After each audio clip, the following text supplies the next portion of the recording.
So congratulations, your offer was just accepted. Now what? I'm going to do a series of videos because I seem to get asked the same questions about the same point, and I don't think everybody can absorb totally all the information I'm giving them. So I'm going to do a video. You can watch it as many times as you want, or if it's too boring, shut it off. So you just got your offer accepted. First thing that you need to do is get your earnest money deposited, whatever amount that was, to go with the contract. That will usually go with your buyer's brokerage or the title company, and your agent will get you connected with the people that you need to talk to get that to happen. So within 4 days of acceptance, get your earnest money deposited. The big first step that I think is your due diligence now, and it means exactly that. It's your responsibility to inspect, ask questions, look at every possible detail that would affect your offer. So if you knew something that would change or cancel your offer, that's what you want to look into. Your agent cannot do that for you. It's your due diligence. Another reason why is there's probably things that are more of a concern to some than it is to others. So you want to look at that and do your due diligence. The first part of that step is the seller's property condition disclosures, which is on your real estate purchase contract. And usually that's required to be filled out and given to you to review within 3 to 7 days. What that is, it's the current owner, the seller, information that he has on the house of anything from the roof to the foundation to easements to HOAs to the water, plumbing, electrical, anything. They answer yes or no or NA if it doesn't apply.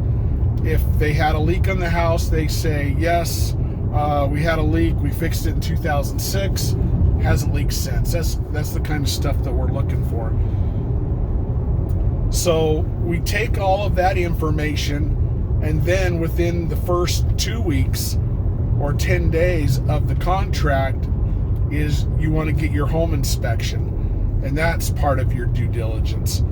And normally we'll refer a handful of preferred home inspectors that we know that will work. You can interview them, you pick one, and then we'll set up the home inspection. Now, in this case, my clients are out of state, and so they can't be here. So I'm heading over right now to meet with the home inspector. I like to do that, so if there's any code or red flag issues, besides seeing it on a picture of a report, I like to see it in person. We're going to head over to my client's house over in Washington City that they've made an offer on and meet with the home inspector, and we'll go from there. All right, I'm here at our inspection. I'm with Steve DeLong with Gold Star Home Inspection.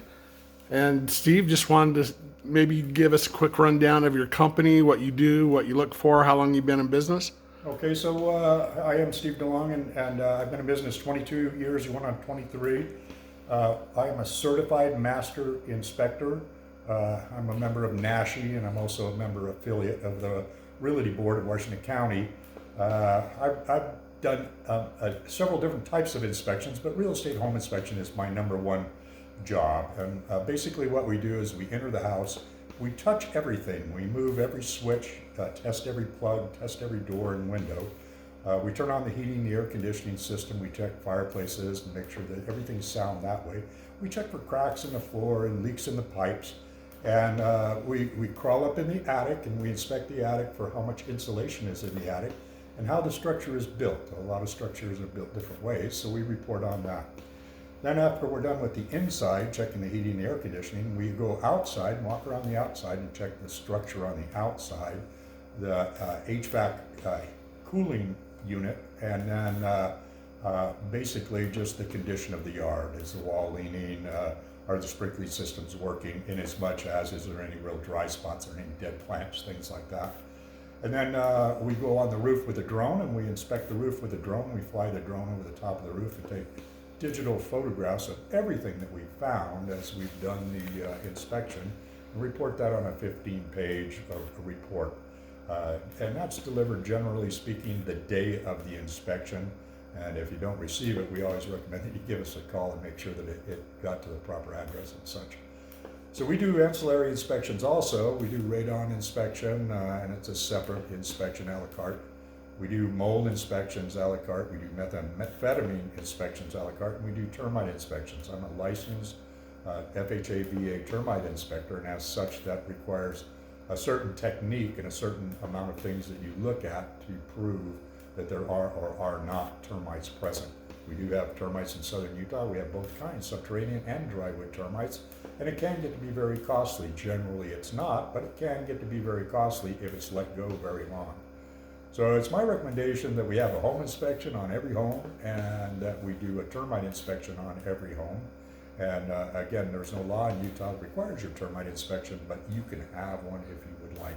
I'd be more than happy to perform it to you. Now, we are a local company. We operate out of Ivins, Utah, but we do inspections in Iron County and Kane County and Washington County. So we ask for you to consider us and check out our webpage, www.goldstarhomeinspection.com. We're the only one in Utah. We'd be more than happy to serve you. All right, perfect. Thanks. Hey, just left my home inspection. No big major things, but a few things that we're going to address. I guess as part of the video, I should also say, you know, the home inspection in this market being a hot seller's market, some agents are actually listing the home as is, and they're not doing any repairs. Some are, and I always try to take it with my client to look. If you're buying a used car, a 1980s model, it's going to have some dings, some scratches, some faded paint and that. You're not going to ask the buyer to bring it to the new status. Otherwise, we're going to be paying new home prices or new car prices. So I kind of approach it on that basis. Is there anything out of the ordinary that you wouldn't expect with a 15, 20, 30-year-old home? And then go from there. Because on a brand new home, new construction, we walk through with blue tape and we mark every little detail, because you're getting new, you're paying new, and you're paying new prices, and you expect it to be, immaculate. Anyway, so we just went through the home inspection and showed me a few items, that they're going to bring up on the report.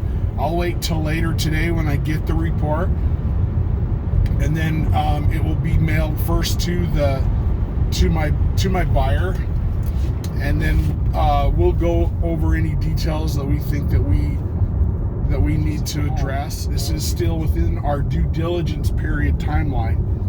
Now, there's other things that you consider with due diligence. We have a due diligence checklist, and I'll add that next.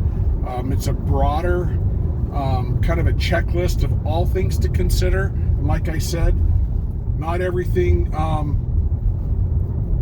is as important to one person as it is another. So I can't do it for you. If there's something that you see on it or on the report that you go, oh yeah, I had a problem with a canal above my house that leaked. We didn't have flood insurance because it wasn't a flood zone. I really want to inspect that and find out what the situation is. It could be something like that. So each buyer to do their own due diligence and look at the broad list of things that could be considered, hit it within your due diligence period on your contract, and then we go from there and go forward with finance and appraisal. All right, so let's summarize. So this is the real estate purchase contract. This is the contract that we sent to the seller. They signed it. We're now in contract. So on the back page, on page 6, is the details that I've been going over in this video. The first two items in section 24, the first one is the seller's disclosure deadline. That's when the seller gives to us the seller's property condition disclosures, and then we sign off on it.